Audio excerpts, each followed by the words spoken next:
The young Brazilian Antony, recently hired by the Red Devils, did not shut up and published about the criticism he has been suffering after his dribble in yesterday's match against the Sheriff's team.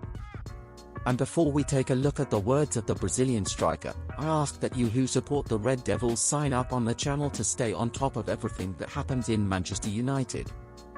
As we all saw, yesterday, the Red Devils managed a beautiful victory against the Sheriff, playing at home, for the 5th round of Group E of the Europa League. The goals were scored by Dalot, Rashford and Cristiano Ronaldo. With the victory, the team reached 12 points in the competition, being 3 points behind Real Sociedad, which has 15. The last game of the competition will be against the same Real Sociedad, and United need a victory by 2 goals difference to overcome the Spanish team on goal difference and thus rank first in their group. However, in addition to yesterday's beautiful victory and the return to the nets of Cristiano Ronaldo, the move that ended up drawing more attention outside the 4 lines was a dribble of Antony, if we can call it that. That classic move that he dominates the ball and spins with it on his feet, called Antony's spin. If you haven't seen it, take a look right now.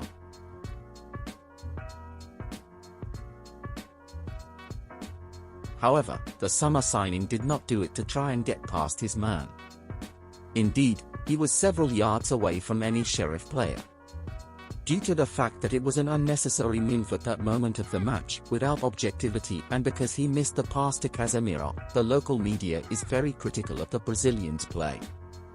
Even with the team's beautiful victory, one of the biggest critics was Paul Scholes.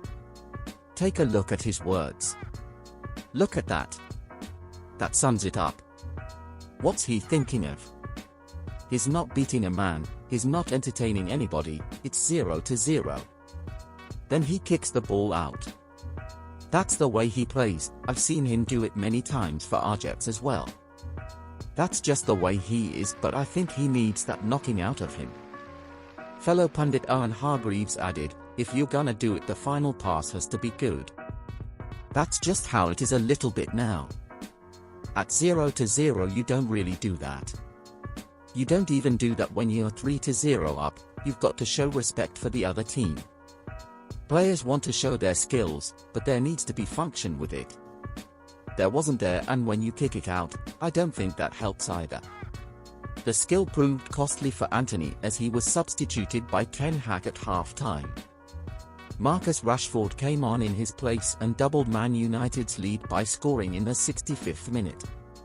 And today, about 24 hours after the game, Antony used his Instagram to post a few words about all these criticisms he's been suffering in the British media after his bid yesterday. See his words translated into English. We are known for our art, and I will not stop doing what brought me where I am. Well, as you saw, Antony did not bow his head to criticism and even said he will continue doing this kind of move. The Ten Hag also stated that as long as he has a goal, no problem in being done, which also seemed an indirect criticism to the player, since at that time it was done there was no concrete goal. I'm giving my honest opinion now, this time I will stand by Scholes in his words, because I think this is not a kind of dribble that aggregates the team. There was no one near him on the field, he did just to appear, which particularly I think something ugly, since it is possible to appear with a more objective football, scoring goals and assists. We have never seen anyone criticize Messi for dribbling so much, for example, because he does it with incredible objectivity. He stating that he will continue doing this kind of thing also sounded arrogant on his part. But well, of course that's just my opinion. So now, I want to hear from you, Manchester United fan who watched the video so far. What did you think of this Antony move? Do you agree with him that he will keep doing it? Leave your honest opinion in the comments below and let's talk about it.